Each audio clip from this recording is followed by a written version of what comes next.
What up YouTube? This content is for educational purpose only. All of this is entertainment. In this video we will look at all of the Baton Rouge, Louisiana rappers that have died. Baton Rouge has some of the greatest talent in the world, but due to street politics and street codes a lot of rappers don't get to make it out and see success. In Baton Rouge, beefing is serious, it's not a game. You can lose your life by just affiliating with the wrong group. So let's take a look at the rappers who had a chance but came up short due to street activities allegedly. The first rapper up is Nussie, whose real name is Christopher Jackson. Nussie grew up in Southside Baton Rouge and moved to Easy Town with his other side of the family. He had very strong ties to the south side of Baton Rouge and Easy Town and also every other hood in Baton Rouge. Nussie was heavily feared and respected. One man is injured and a local rapper is dead, after a Monday night shooting. Baton Rouge police officers say after taking the first victim to the hospital they found Chris, Nussie, Jackson dead inside a home on America Street. Nussie was co-owner of Club 225. Allegedly Marlo Mike and Ghost was hired by Boosie to take Nussie out allegedly, but according to rumors circulating around the Baton Rouge streets it was friendly fire by his own homie who was firing back while shots was being fired from outside through a window by an unknown shooter allegedly. Like spit a rap on the song Trust That Don't Know Who Kill Nussie but I heard it happened in house. The next Baton Rouge rapper to pass away due to street violence is this dude Big Marquise, was like 6'4", 300 pounds trying to fight Boosie who ain't nothing but 5'5", 140 pounds who got diabetes lol he can't get no stripes off that but you see what happened to him trying to be on that bully stuff. All that Mr. Two-Piece stuff is over with Boosie raps on his Sticks and Stones songs he made. Damian Williams, 22, is accused of shooting Marquise Cerda, 31, on July 24, 2009. The shooting happened in the 6700 block of Cezanne Avenue. Investigators believe the shooting was retaliation for an earlier shooting allegedly. Big Marquise was associated with the Dope Celebrity Family aka DCF Records, which was founded by Nussie, who was also eliminated from the streets due to his alleged street beefs with Boosie allegedly. Now everything is allegedly in this video. The next rapper to not make it out of Baton Rouge goes by the name Lil Fat. Melvin Vernell III, better known by his stage name Lil Fat, was an American rapper. Born in Baton Rouge, Louisiana, Vernell began rapping as a teenager and was signed to Trill Entertainment in 2007 when he was 14 years old. 3. Convicted in death of Georgia rapper Lil Fat. Melvin Vernell III was shot and killed in June 2012 outside a hospital where he was awaiting the birth of his child. Also convicted were 35-year-old Gary Bradford and 29-year-old Maurice Connor on charges of conspiracy and participating in criminal street gang activity. Bradford was sentenced to 25 years in prison, and Connor, 30 years. Prosecutors say the three men conspired to kill Vernell in retaliation for a drug robbery they believed he had orchestrated. A fourth defendant awaits trial. Lil Fat was the reason why Marlo Mike came hanging around Boosie. Lil Fat brother Ken is on a murder charge for Bleak allegedly. Another Baton Rouge rapper that didn't make it was Young Reddy. Baton Rouge rapper Young Reddy killed in shooting that left 2 dead. One victim is Young Reddy, whose real name is Shannon Hudson. He would have turned 32 years old on July 8. Reddy's music was the voice of the streets of Louisiana and other areas, said Khalil Kane, social network promoter for Young Reddy. He will be truly missed. The shooting happened in Bogalusa just before 3:30 p.m. The Bogalusa Police Department is investigating. Officials would only say that it happened within city limits on the north side of town. Young Reddy owned and operated his own record label, Bo Entertainment. The label is affiliated with artists T-Dub, 31 St. Diddy, Lil Dundre, Young Crucial Juice, Lil Bam, Herbie, and Lit J. Rest in peace to Young Reddy. Another Baton Rouge rapper whose life was cut short due to street violence is Boozilla, better known as Keandre Ricks of Southside Baton Rouge. He's from the bottom of the South Side to be exact. He runs with the group called Bottom Boys Gorillas, who's now at odds with the Deuce and T.B.G. and the Bleeders. Boozilla was at odds with F.L. Deuce. He had a song called Lord Please Forgive Me where he took diss shots towards F.L. Deuce. The line in the song states Deuce be scared walking through the South, better asking him how we laying la Boozilla rap. No cook.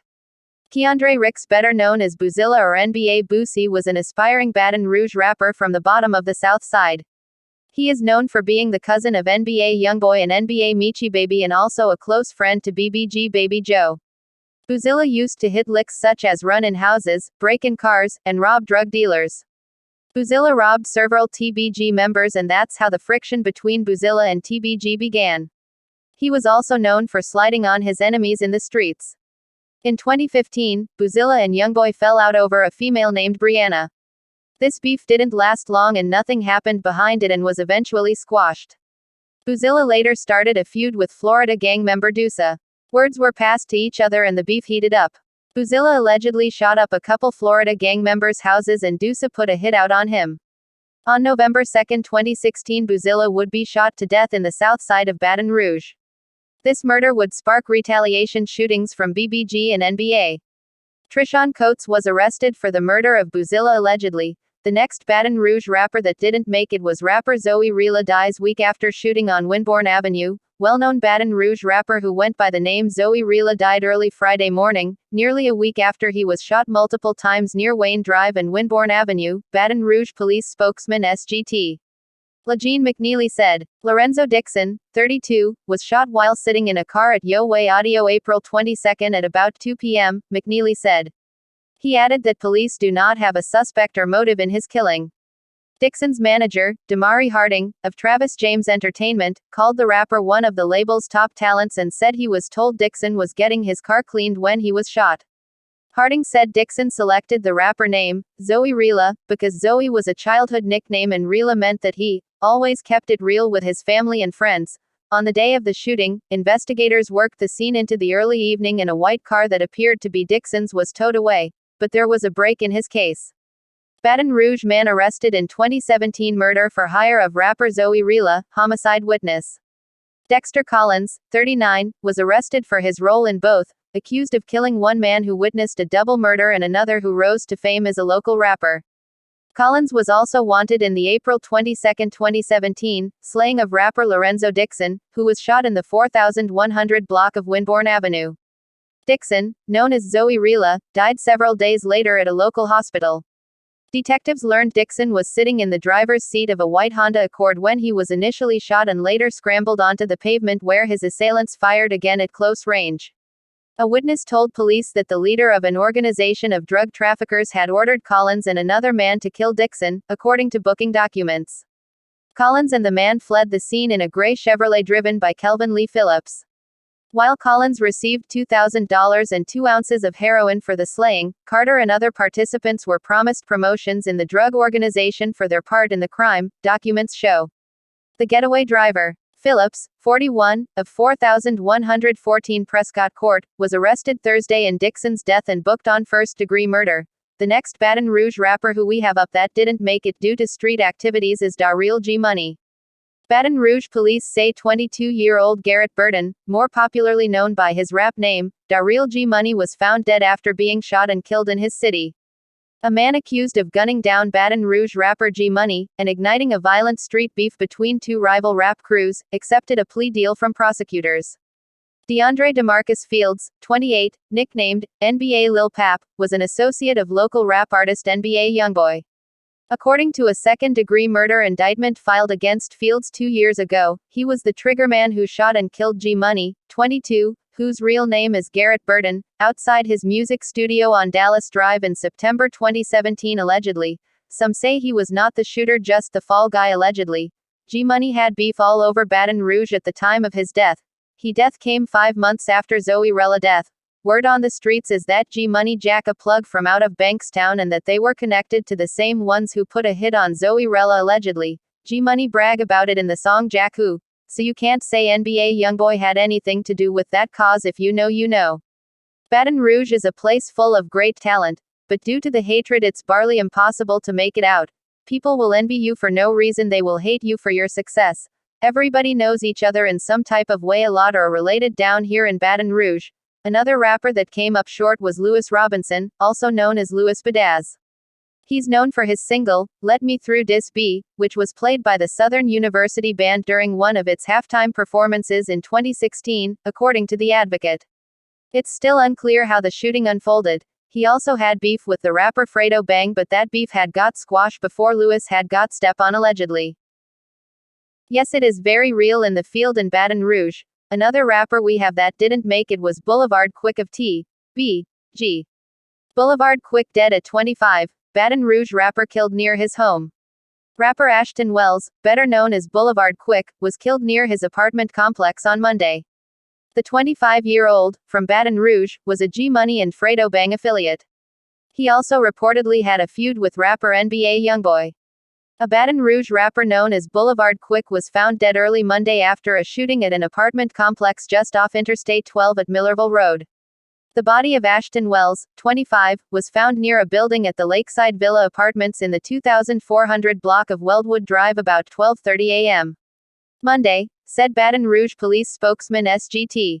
Don Coppola Jr. Multiple posts on social media referred to the death of Boulevard Quick, many with tributes to him and his music. In a comment on Boulevard Quick's latest music video posted on YouTube Saturday, the videographer wrote early Monday, "Rest in peace Boulevard Quick." The video, "Slept on It," has been viewed more than 100,000 times. According to social media posts by Boulevard Quick, the rapper had been close friends with another local rapper, Garrett Burton, known as G-Money, who was killed in September 2017, also in a shooting. Many of Boulevard Quick's posts on Instagram are tributes to G-Money. Quick was known for applying pressure on the Bottom Boys Gorillas allegedly in the NBA crew. 2 people were shot and critically injured while a rap music video was being filmed on Wednesday night, in the city of Baton Rouge, Louisiana. Both men later died in hospital. "The violence is real in Baton Rouge, please don't get caught slipping cause it will be your last time." Footage was being captured at a property on Dalton Street when the incident took place, at approximately 7:30 p.m., in the 3900 block near North 38th Street. 25-year-old DeAndre Mills and 31-year-old Landon Johnson lost their lives as a result of the gunfire. It's not yet clear if Mills and Johnson had any part in the making of the video. Louisiana is no place like others, it's very different, and people down here in Louisiana don't care about money or fame, it's all about respect and who have the most bodies down here in Louisiana. I advise all rappers be careful and aware when visiting Louisiana, they won't hesitate to try you. So you have to be living like that in order to survive. Only the strong survive. Here another Baton Rouge rapper that didn't make it due to street violence is Baton Rouge rapper True Bleda, shot dead near Mall of Louisiana in targeted attack. The 18-year-old rapper and another man, 19-year-old Clifton Lindsay, were the victims of a drive-by shooting on Friday, February 25. The deaths of True Bleda and Lindsay were shocking due in large part to the shootings occurring in broad daylight at one of the busiest intersections in an area not prone to gun violence. The shooting wasn't considered random but instead involved rival groups. Police Chief Murphy Paul previously said the bulk of violence in Baton Rouge was concentrated in certain areas of the city. The Bledas was at war with the Vultures out the Bankstown area and the Bottom Boys Gorillas, 4K Trey and other allegedly groups around Baton Rouge. True Bleda's emergence in Baton Rouge was widely noticed on Spotify and YouTube. He had racked up over 2,800 monthly listens on Spotify, with 4 of his 5 highest streamed singles clocking around 15,000 plays at minimum. His final video, Soul Survivor, was released on Tuesday, February 22, 3 days before his untimely murder.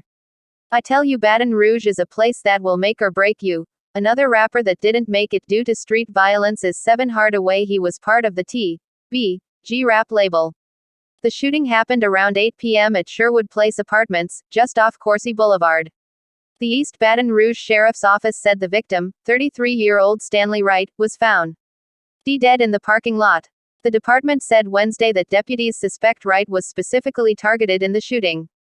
According to social media, Wright went by the name 77 Hardaway and was associated with the Top Boy Gorilla Group.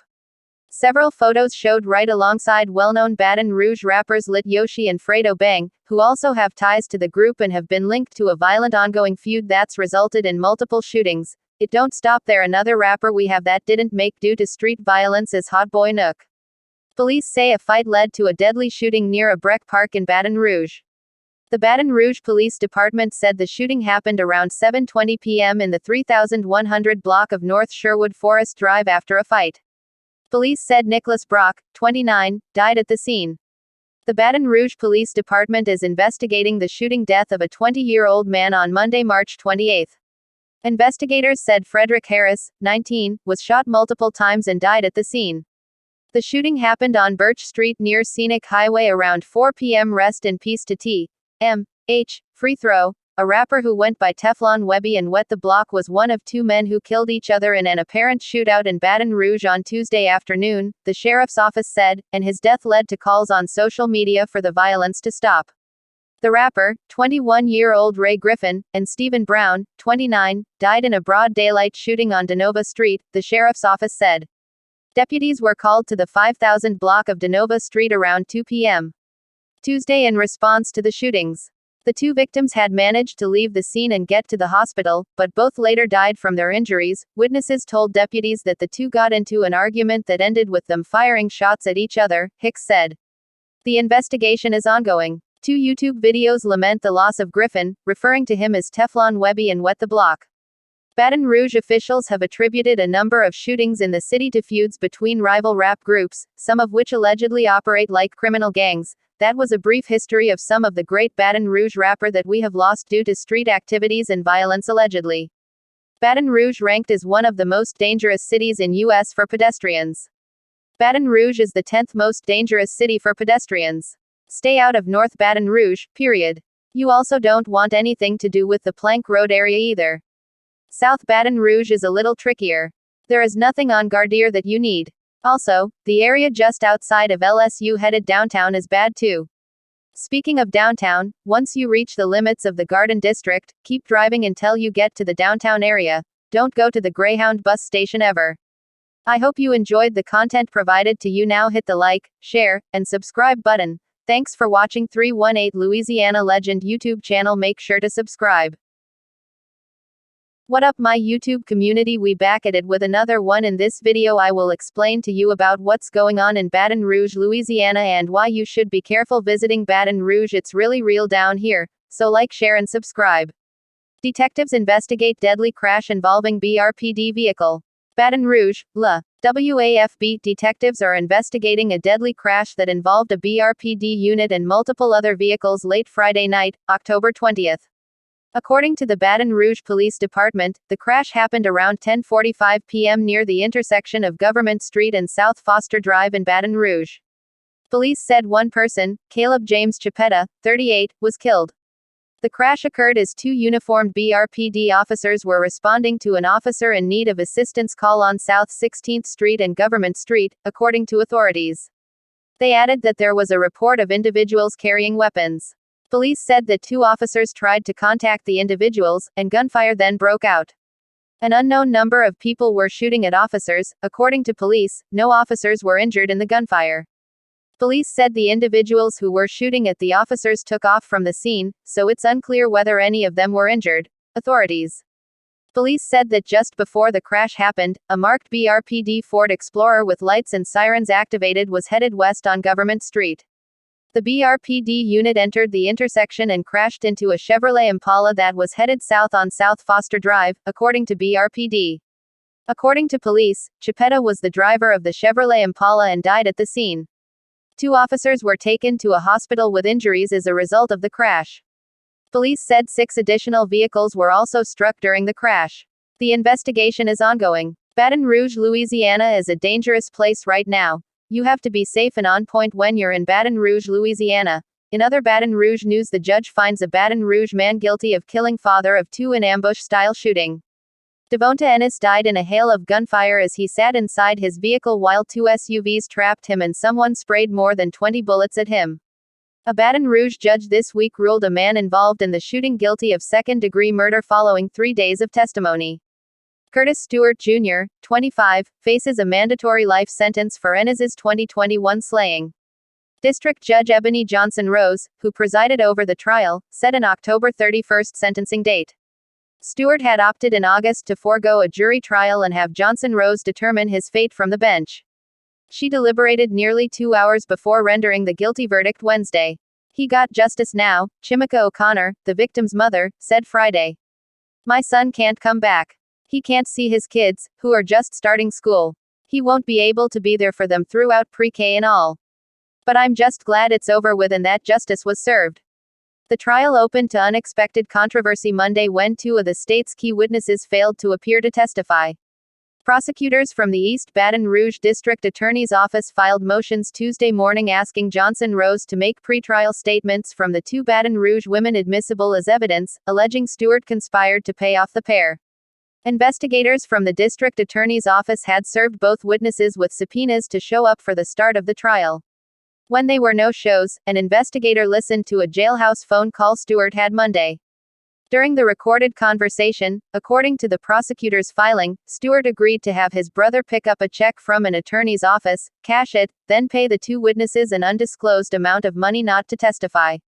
Stewart called both witnesses from jail through his brother, and the women agreed to remain in hiding so they wouldn't be forced to take the stand in the trial, the motion indicated. Officials said both women eventually did appear in court to testify after Johnson Rose issued warrants for their arrest Tuesday. "We're aware of the situation and we're currently investigating whether any payments were made or improper actions were taken by anyone involved in this case," District Attorney Hiller Moore said Friday. Ennis, a 25-year-old Baton Rouge man, was a father of two young sons who went to school for welding and used to paint cars with his father. Family members believed the shooting stemmed from a beef between rival neighborhoods in the city. Devonta was a good person, O'Connor said. He was respectful and he would help anybody.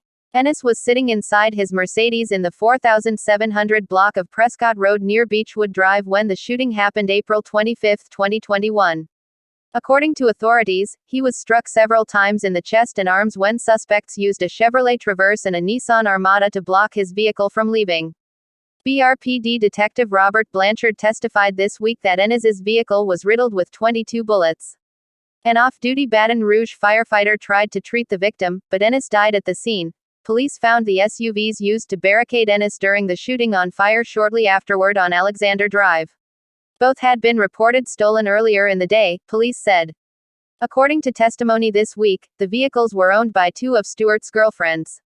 Investigators used that connection to tie him to the crime. According to Stewart's attorney Ron Haley, detectives and prosecutors relied too heavily on that link and failed to investigate holes in the case that could have ruled out Stewart as the gunman seen approaching Ennis's vehicle in surveillance footage. Among them was a blood-stained firearm found about 15 to 18 feet from Ennis's bullet-strewn vehicle. Haley argued prosecutors never had it tested for fingerprint or DNA evidence. "All these maybes create reasonable doubt," he said. "It is the job of the state of Louisiana to disprove these theories, and they have the tools to do it." Instead, they had tunnel vision just because the vehicles involved are connected to two ladies that were involved with the defendant. Prosecutors showed the judge surveillance footage of the shooting and introduced evidence from a November 2020 drive-by shooting near Baker. Stewart was indicted on 4 counts of attempted murder in connection with that shooting. According to an arrest warrant, he opened fire on several people with a Draco-style AK-47. Stewart has pleaded not guilty and the case is ongoing. Assistant District Attorney Frederick Scott told Johnson Rose there were several similarities between that drive-by and the shooting that left Ennis dead. "The state has provided more than enough to prove this case beyond a reasonable doubt," he said during the state's closing arguments Wednesday. "This is a very unique case. But at the same time, if you put these pieces together, they fit as a whole." No accomplice has been charged in Ennis's slaying, but Haley reasoned at least 2 people were involved because 2 vehicles were used to box in the victim's vehicle. He suggested Stewart may have been involved, but there was no evidence to prove he was the shooter, and he told the judge prosecutors charged his client with the wrong crime. The fatal shooting happened at 7:40 p.m. Haley emphasized a call Stewart received on his cell phone at 6:42 that evening, one that lasted more than 68 minutes. He told the judge the call ended minutes after the shooting occurred. "That means Mr. Stewart was on the phone with someone before the homicide, during the homicide and after the homicide," he said. "He is charged with being the triggerman. And that 68-minute, 37-second phone call is enough reasonable doubt to find him not guilty. They did not try to verify any and all exculpatory evidence on Mr. Stewart. They just didn't, and that should not be enough for a government to take the life of a defendant." But prosecutors said Stewart was driving around looking for Ennis during the phone call and ambushed the victim when he spotted him. "The beef is real in Baton Rouge, and if you get caught lacking, it just might be your last time you're in this world," allegedly.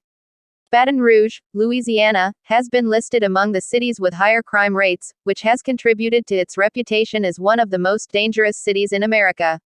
There are several factors that can contribute to this perception, including high crime rates, Baton Rouge has experienced higher crime rates compared to the national average, particularly when it comes to violent crimes such as homicides, robberies, and assaults. These statistics contribute to the city's overall ranking in terms of safety. Poverty and socioeconomic factors. Like many other cities with higher crime rates, Baton Rouge faces challenges related to poverty and socioeconomic disparities. Economic inequality, limited access to quality education, and lack of employment opportunities can contribute to crime rates. Drug-related issues. Drug-related crimes and associated activities can also contribute to the perception of a city being dangerous. Baton Rouge, like many other urban areas, faces challenges related to drug trafficking and substance abuse. While Baton Rouge has its challenges, it's important to note that not all areas of the city are equally affected by crime. There are neighborhoods in Baton Rouge that are considered safe and family-friendly. These areas typically have lower crime rates, well-maintained infrastructure, good schools, and community amenities. It's advisable to research and consult with local residents, real estate professionals, or law enforcement agencies to identify safer neighborhoods suitable for families. Additionally, it's worth mentioning that efforts are often made by local authorities, community organizations, and residents to address crime and improve safety in the city. Collaborative initiatives, increased community policing, and targeted programs aimed at addressing social and economic issues can contribute to creating safer environments for residents. Any area north of Interstates 10 and 12 are less desirable and the crime there accelerates rapidly. That makes half the city undesirable. In the southern part of the city parish, it is safer, but crime is slowly increasing. In the last 30 years, more people are leaving the city for suburban Livingston and Ascension parishes. But crime there is beginning to increase, making locals realize there is really no place to run. At night, it's just dangerous to be out. During daylight, know where you are or you could easily be a victim. Baton Rouge suffers roughly 175 to 200 homicides annually, and that doesn't count the attempted homicides.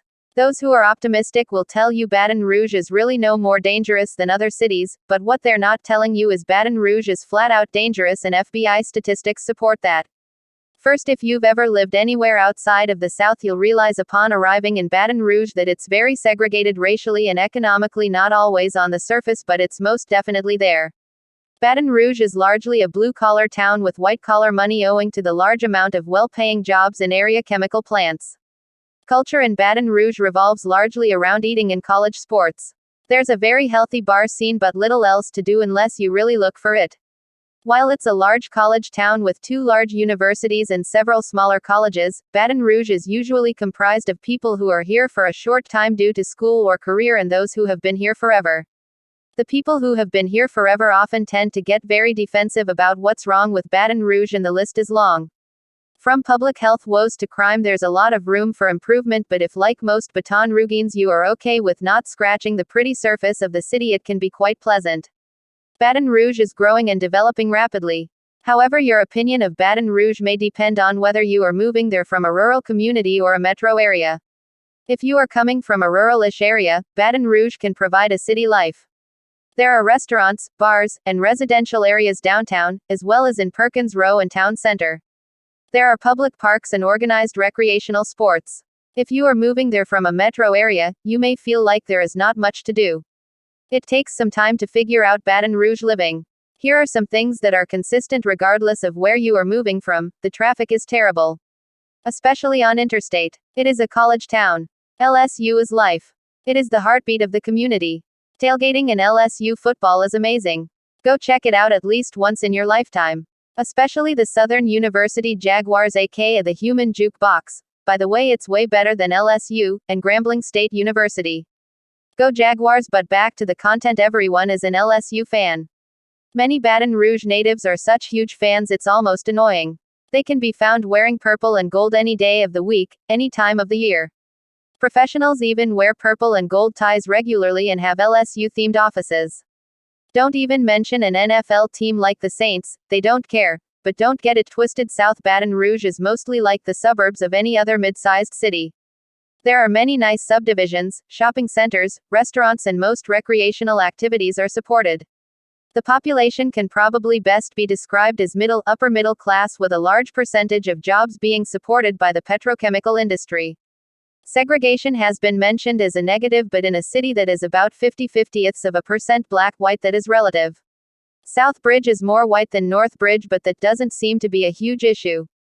Crime is also less than in the northern half of the city, but the South is hardly immune. There is no part of the city that is immune from terrible rush hour traffic. The area's biggest asset is its people, and they can be the nicest bunch of folks you'll find anywhere. Be aware, though, that in this area you get what you give. Depending on a variety of criteria, Baton Rouge, Louisiana, may be a suitable place to raise a family.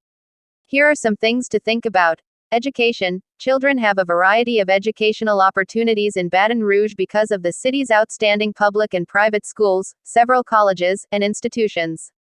Safety. Despite Baton Rouge's higher than average crime rate, many families feel secure there thanks to the city's efforts to address the problem. Cost of living. Compared to many other cities, Baton Rouge has a reduced cost of living, making it a more inexpensive area to raise a family. Community. Baton Rouge is renowned for its warm residents and southern hospitality and has a strong sense of community. Some people like to live in Baton Rouge, Louisiana over New Orleans due to their comfort. They feel easy to live there and easily earnings. Here are some of the safest areas to live near Baton Rouge, Louisiana. Zachary. This city is located about 15 miles north of Baton Rouge and has a population of about 20,000 people. It is known for its low crime rate and its family-friendly atmosphere. Prairieville. This town is located about 20 miles west of Baton Rouge and has a population of about 25,000 people. It is also known for its low crime rate and its excellent schools. Central. This city is located about 10 miles east of Baton Rouge and has a population of about 30,000 people. It is a diverse community with a mix of young professionals and families. Inniswold. This neighborhood is located within the city of Baton Rouge and is known for its quiet streets and its proximity to parks and green space. Sherwood Forest. This neighborhood is also located within the city of Baton Rouge and is known for its excellent schools and its safe streets. Metairie. This suburb is located about 10 miles west of New Orleans and has a population of about 150,000 people. It is known for its low crime rate and its family-friendly atmosphere. Kenner. This suburb is located about 10 miles east of New Orleans and has a population of about 100,000 people. It is also known for its low crime rate and its excellent schools. Stay out of North Baton Rouge, period. You also don't want anything to do with the Plank Road area either. South Baton Rouge is a little trickier. There is nothing on Gardere that you need. Also, the area just outside of LSU headed downtown is bad too. Speaking of downtown, once you reach the limits of the Garden District, keep driving until you get to the downtown area past 110, and for heaven's sakes, don't go to the Greyhound bus station. Ever. Baton Rouge has a city population of around 250,000 people, and is the principal city of a metropolitan area of just under 1 million people. Most people would classify it as a mid-size city. I normally wouldn't classify a city as big unless it had at least 100,000 people and was the primary city of a metropolitan area of at least 1 million people, so I would say Baton Rouge is on the cusp of being a big city but isn't quite there yet. That being said, Baton Rouge has a high-rise downtown area, several cute neighborhoods, and all the trappings of a big city, including big city traffic during rush hour, the same reason every place is dangerous, unparented kids grow up to be thugs, plus the normalcy of a gun culture. It crosses racial and even economic lines. Here, we definitely have a problem with drug addicts and sociopaths breeding and creating more of the same. Children that are neglected look to the streets for their social direction. Plus, they are parked in front of TVs before they can walk. I know someone that told me he used to watch his uncle's porn collection after the uncle left for work, at 8 years old. Unparented. Exposure to violence, drugs, and psychopathic behavior at far too young ages to process them objectively. Observing these behaviors is normal by their primary caregivers. The acceptance of shooting someone instead of settling it with fists, as may have been done in past generations. I would say yes. Louisiana people for the most part are kind, loving people. Baton Rouge is no different. There are plenty of neighborhoods either in Baton Rouge or around the suburbs. While historically, in the state of Louisiana, Baton Rouge has been overlooked by the more known city of New Orleans, along with its reputation, but the rise of the hip-hop's top rap artists has shed more light into the streets of BR. The south side of the city is home to several Baton Rouge hoods such as Uptown, Cross Tracks, Bottom, and G Street. In addition to these, there are also Mayfair, Valley Park, and Gardere Lane. The smaller area of Baton Rouge has given rise to many legends of the city, including Boosie and Kevin Gates. 4 Baton Rouge police officers face misconduct charges amid investigations into street crimes unit. This warehouse, officially known as the Narcotics Processing Facility, has been permanently closed and the street crimes unit officers have been disbanded and reassigned, the Baton Rouge Police Department has said. Be careful when coming to Baton Rouge. I hope you enjoy the content. Don't forget to like and subscribe to 318 Louisiana Legend YouTube channel. I wouldn't mess with the Sherwood Forest Pub boys. They hang out in the Harbor Freight parking lot. Also, back in the day they had the Outlaws. Around the same time Boosie and C-Lock dropped that song. Now, most of them are revolving around rap groups. Spider Gang also used to have Kane Music Mafia before the cops essentially dismantled them. Things like that. Bloods do have their hands in some of BR, although it's not like you imagine them. Easy Town, Florida and Government Area. Mall City, further down Florida and near Cortana. Ghost Town, Winborn and N. Foster area. Then you have the Uptown, Big Town, North and then to downtown. Zion City, Plan to Memorial Stadium. Brookstown, Plank, Evangeline, Bank Street area. Valley Park, Baywell before 100 Oaks up to Wendy's on College area. Boot Town, Stomp Land, all of Evangeline Street minus the one small patch Brookstown has. Bankstown, a bit unsure on where this begins and ends, but it's in the 70s streets area. Then there's Scotlandville, nuff said, but clear distinctions are at 110 and Southern University. Gardere, west of Bluebonnet and incorporates all land between Nicholson and Highland, but not close to LSU. Mayfair, a couple of patches behind the Gas Indians gas station on Staring and up to the Highland Staring split. You also have Lake Town, Daw Lake, bus station on Goat and small east portion. Not very big, basically a suburb of Easy Town.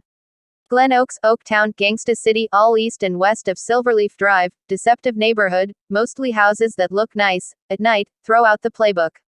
The Bottoms, McKinley, all of the streets named after states and runs from the bridge overpass to the gates of LSU. Then you have Sherwood, north of Florida Boulevard and most of South Choctaw. Very confusing parameters because it's far more than just that. Bird City, Bird Station, Ardenwood and Kincaid, small area, Rose Hill, Trackstown, the bad parts of Astor up to the lakes past LSU. If you go further you have Awood, the majority of Ardenwood and its surrounding areas. Parktown, Gus Young and all of the numbered side streets, the 30s all the way up to Washington, just west of Easytown. Baker, Northland, Plank, Blunt, Hooper areas, vast territory. It don't stop there, you still have. So be very safe and careful when you're coming to Baton Rouge, Louisiana.